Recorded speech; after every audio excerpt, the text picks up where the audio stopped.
Oke, yang pertama saya harus ngomong pengaruhnya Heidegger dulu. Karena ngomong Gadamer itu separuh sebenarnya miliknya Heidegger, separuh baru dia kembangkan.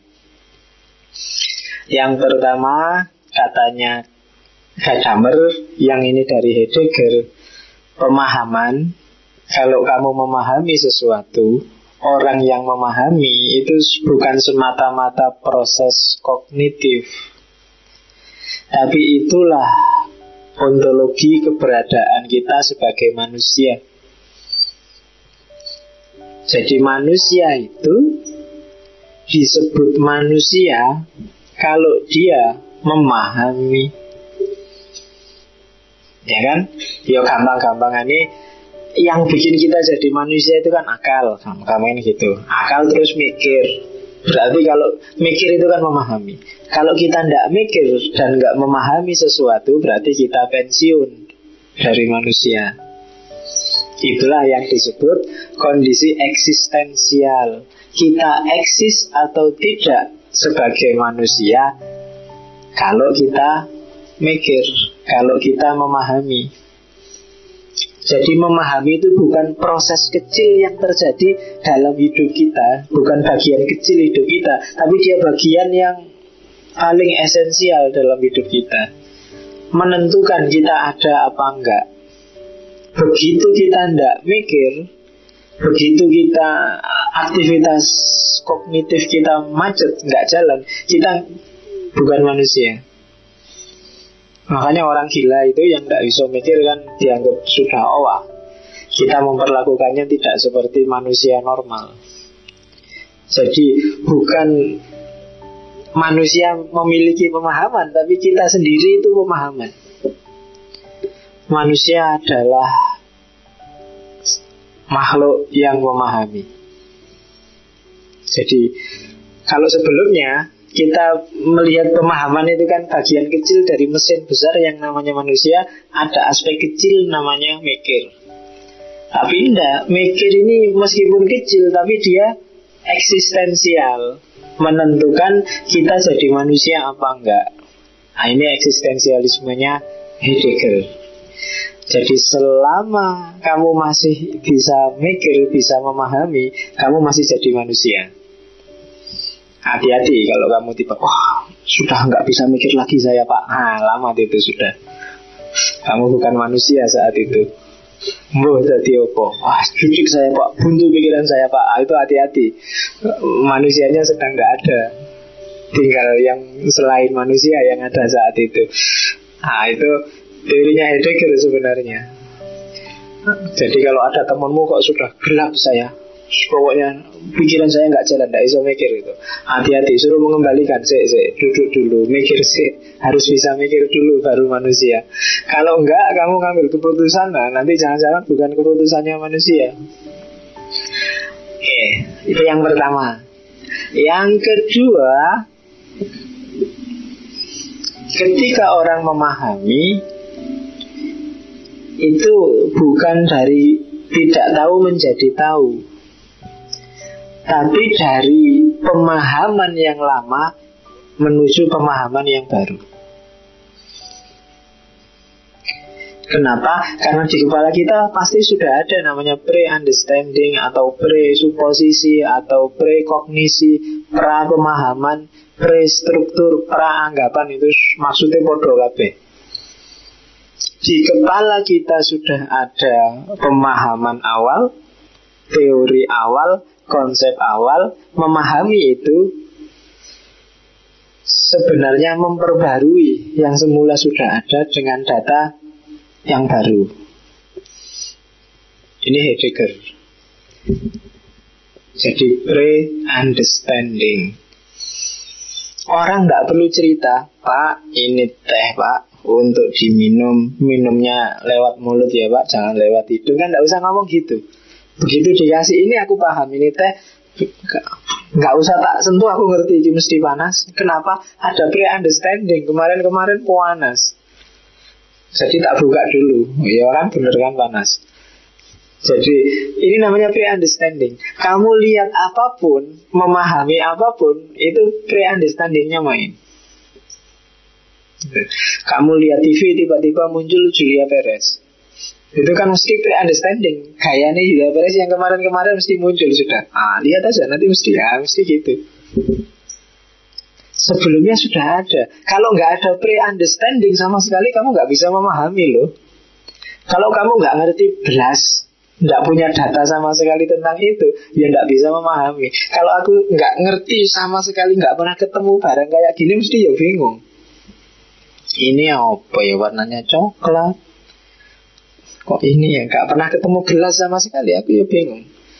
Meskipun mungkin nggak pernah ketemu gelas ini, tapi kan aku sudah ada konsep gelas di kepalaku. Itu namanya pre-understanding.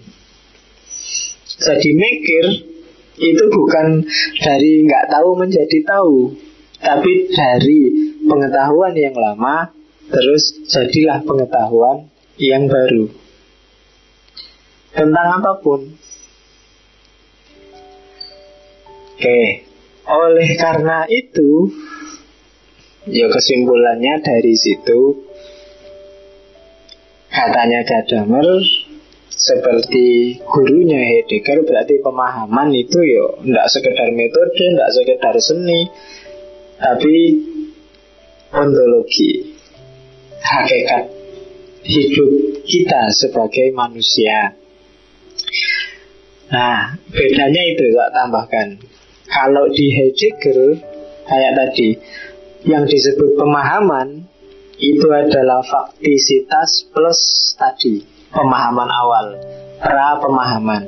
Faktisitas itu keterlemparan kita dalam fakta. Faktisitas itu nanti yang jadi informasi baru, jadi ilmu baru. Faktisitas itu kita kan selalu berhadapan dengan fakta-fakta. Aku membayangkan di sini agak dingin karena dekat kipas angin. Ternyata ininya agak ke sini. Sumuk deh aku. Kan tiba-tiba berhadapan dengan fakta. Waduh, kipas anginnya kok di sana. Ini kan faktisitas namanya. Mauku tadi nggak gitu, tapi terlempar fakta, gimana lagi. Kamu dulu cita-citanya jadi pilot, tiba-tiba kok masuk fakultas Usuluddin. Nah itu kan faktisitas. Loh, Usuluddin nggak mungkin deh jadi pilot, itu faktisitas. Terlempar dalam fakta, terus digabung sama pra pemahaman.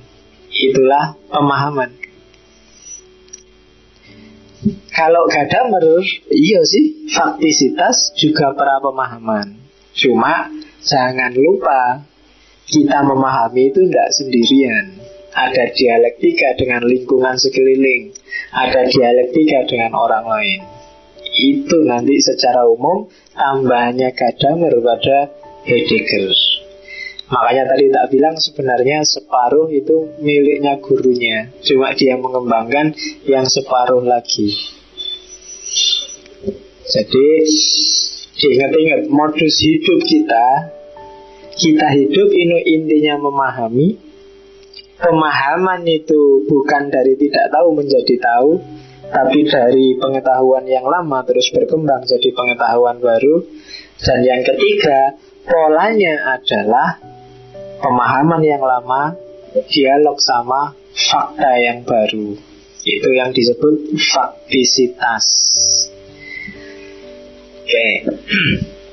Yo, kalau di bahasa buku biasanya disebut keterlemparan. Keterlemparan itu kan, terlempar itu kan bukan mau kita. Tiba-tiba kita kayak dilemparkan orang, tiba-tiba ada di sana.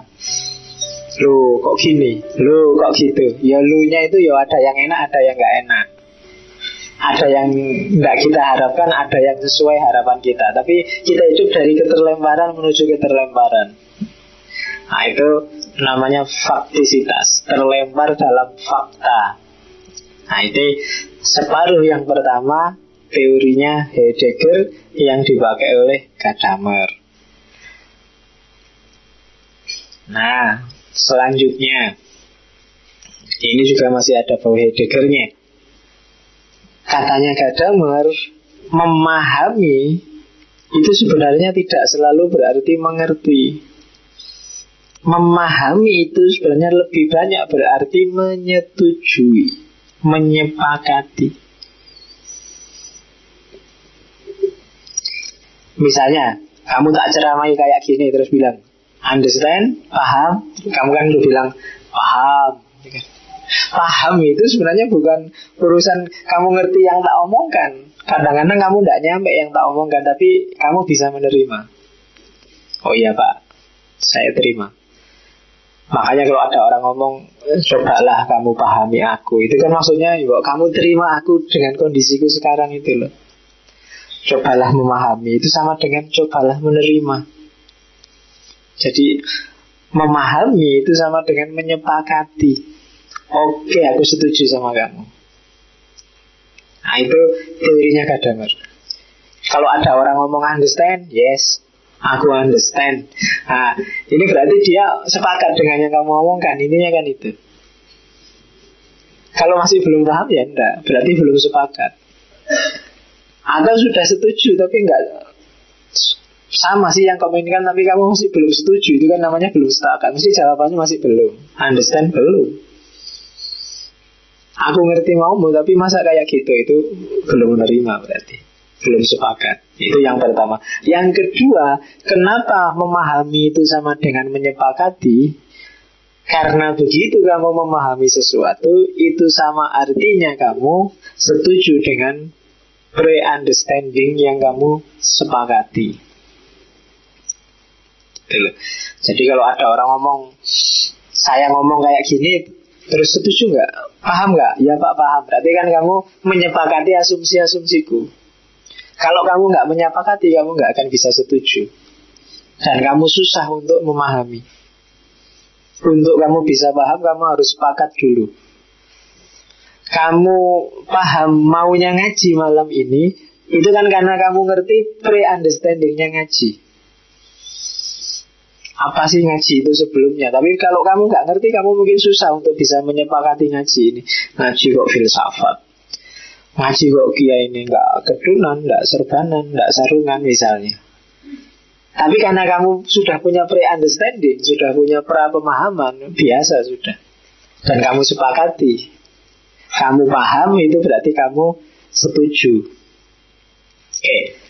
Kenapa sih memahami itu menyepakati? Antara lain alasannya, ketika kamu memahami sesuatu, itu kan berarti kamu sedang merekonstruksi yang kamu pahami. Kamu dijelaskan tentang betapa rusaknya Indonesia sekarang ya ABCD. Itu berarti asumsi-asumsi berpikir yang menjelaskan ke kamu, entah itu buku atau orang, kamu setujui. Kalau enggak ya enggak.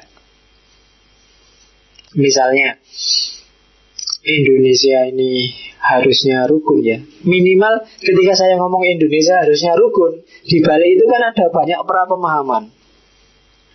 Misalnya ada negara namanya Indonesia, ada rakyatnya yang sekarang gegeran, buktinya disuruh rukun. Antara lain kan ada ini. Dan ini kamu sepakati. Kalau ini nggak kamu sepakati, kamu nggak terima klaim bahwa Indonesia itu harusnya rukun. Itu namanya pra-pemahaman. Nah, begitu kamu menyepakati sesuatu, pra-pemahamannya ini harus kamu ngerti dan kamu setujui. Kalau enggak, kamu tidak akan bisa paham. Yo, bahasanya anak sekarang gagal paham. Gagal paham kenapa? Kalau dalam bahasa itu, karena basic understandingnya, pre-understandingnya tidak kamu setujui. Misalnya Islam ini harusnya rahmatan lil alamin. Di mana-mana kan orang ngomong itu. Tapi kan kamu sering gagal paham kalau ada orang ngomong kayak gini. Kenapa? Pre-understandingnya nggak jelas. Kalau orang ngomong ini, kira-kira orang ini arahnya kemana ya? Diawali dari asumsi apa ya? Konotasi rahmatan lil alamin bagi garis keras dengan yang liberal ternyata sangat jauh berbeda. Kenapa? Pre-understandingnya beda. Yang satu Islam rahmatan lil alamin ini, Islam harus menaklukkan dunia, dunia harus di bawah kakinya dan nanti akan jadi tentram. Yang satu Islam harus membaur dalam pergaulan dunia, dia jadi bagian dari dirinya dunia sehingga dunia jadi tentram. Beda. Yang membedakan apa? Pre-understandingnya, pemahaman awalnya. Kalau nggak ngerti bisa salah paham.